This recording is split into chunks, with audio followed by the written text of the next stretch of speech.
Salut à toi! Dans cette petite vidéo, laisse-moi te montrer la voix de Demon Slayer. Demon Slayer, voilà un manga qui aura fait parler de lui en France.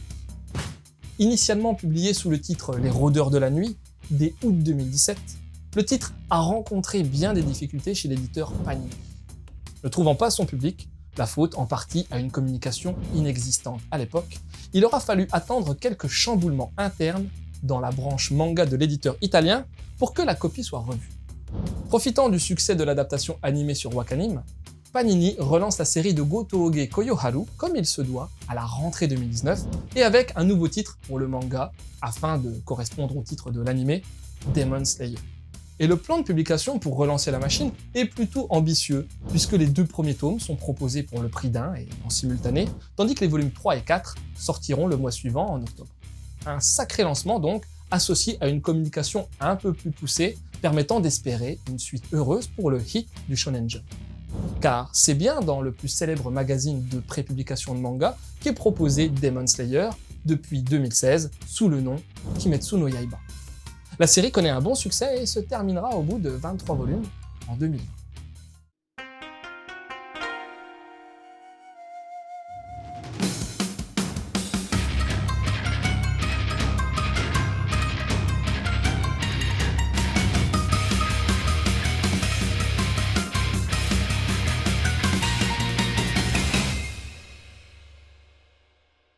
Jeune marchand de charbon dans le Japon du XXe siècle, Tanjiro travaille dur pour permettre à sa famille de joindre les deux bouts. Élevé par sa mère aux côtés de ses frères et sœurs, et en l'absence d'un père, c'est à lui qu'incombe la tâche de ramener de quoi nourrir les siens. Au retour d'un petit voyage pour livrer tranquillou son charbon, Tanjiro assiste à un affreux spectacle. Il retrouve toute sa famille morte, celle-ci ayant été massacrée par un démon, une créature mi-humaine, mi-monstre vivant la nuit. Seule une de ses sœurs, Nezuko, a survécu, mais celle-ci a été changée en démon. Étonnamment, elle ne cherche pas à s'en prendre à son frère. Pour trouver un moyen de la sauver, Tanjiro se doit de devenir un pourfendeur de démons et part suivre le difficile entraînement pour atteindre ce statut.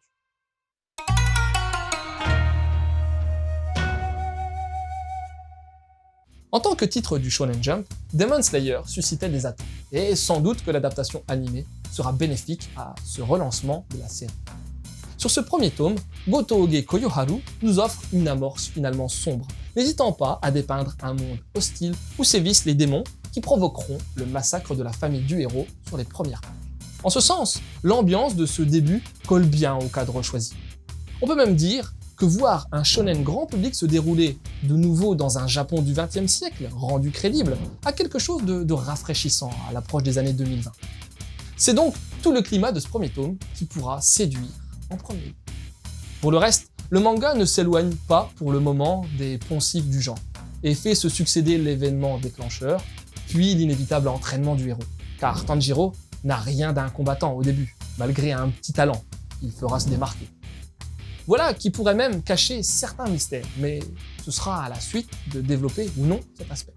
Un schéma donc très classique pour ce premier opus, mais dont la force est de ne pas s'étendre inutilement sur les événements. Les entraînements type Neketsu, on connaît, et les expédier semble être la meilleure démarche à adopter aujourd'hui.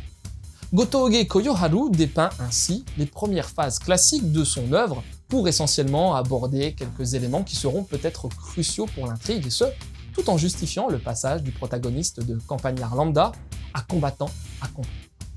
Pas besoin d'en savoir plus que ce qui est dit, ce qui a aussi pour mérite d'apporter un rythme et d'empêcher tout ennui à la lecture, quand bien même on connaîtrait d'avance les ficelles du genre.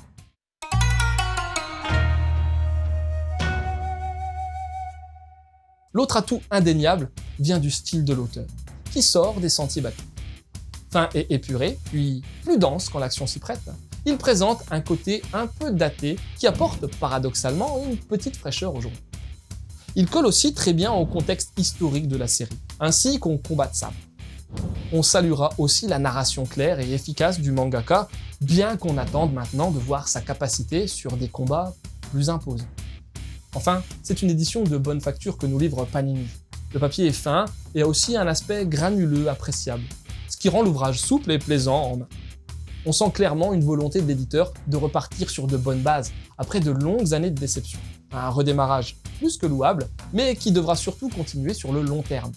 2020 sera crucial pour l'éditeur qu'on attend au tournant.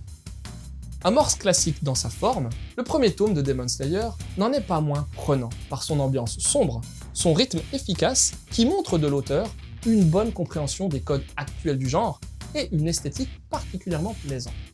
Le cocktail fonctionne et si la suite devra prouver toutes ses qualités, il y a de quoi être confiant sur la durée.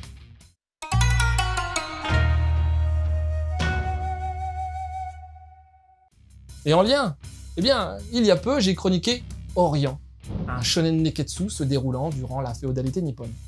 Mais pour plus d'infos, il y a Mangado. T'as aussi l'habitant de l'infini. Tu y verras Manji, un samouraï immortel depuis qu'un ver chelou est entré en lui et guéri toutes ses blessures. Un titre incontournable qu'il faudra qu'on chronique un de ces quatre. Et puis t'as également Inuyasha de la fameuse Takahashi Rumiko, mais comme on a déjà fait un Mangado à ce propos, je te laisse aller voir la vidéo en lien.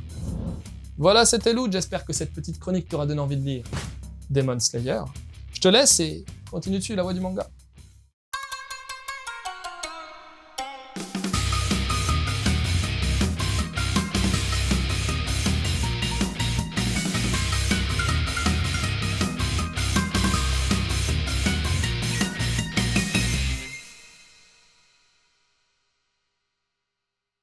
Franchement, j'hésitais à me lancer dans Kimetsu no Yaiba, mais maintenant que je sais qu'il n'y aura que 23 volumes, je pense que je vais me laisser tenter.